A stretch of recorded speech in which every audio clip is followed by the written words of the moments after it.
Okay, so I'm going to start off by introducing myself. So, hi, my name is Justice. I'm going to be your student nurse today, and I'm going to be doing a neuro exam on you. Before I get started, I'm going to wash my hands and ask you a few questions. So, I'm going to wash my hands. So for the questions, what is your name? Where are you right now? Okay, and what's today's date?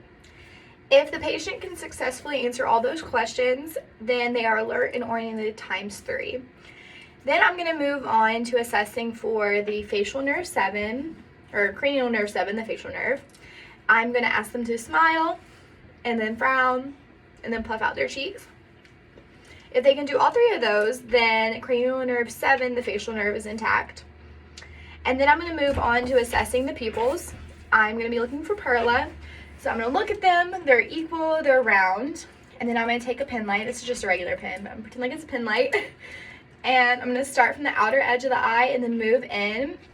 And if the pupil dilates, if the pupil constricts as the light goes onto their eye, then that means that they are reactive to light.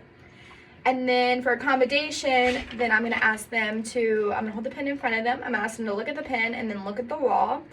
And that tests for accommodation. So pupils are equal, round, reactive to light, and accommodative.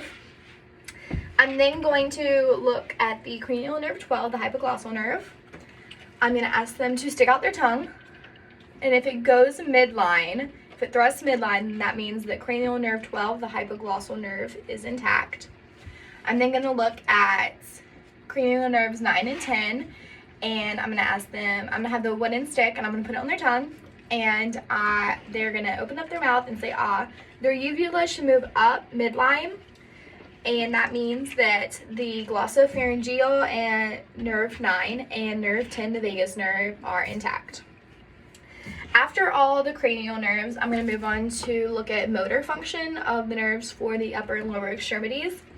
That's when I'm going to ask them to grip my fingers on my hands, and we're going to do both sides at once.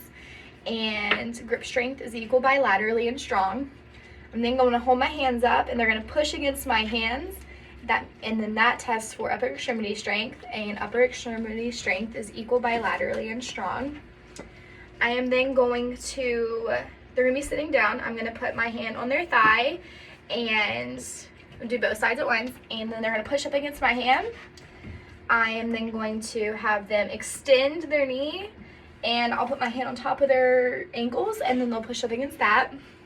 I'm then going to put my hand on top of their toes, and they're going to push against my hand, and underneath their toes, and they're going to push like they're braking their car.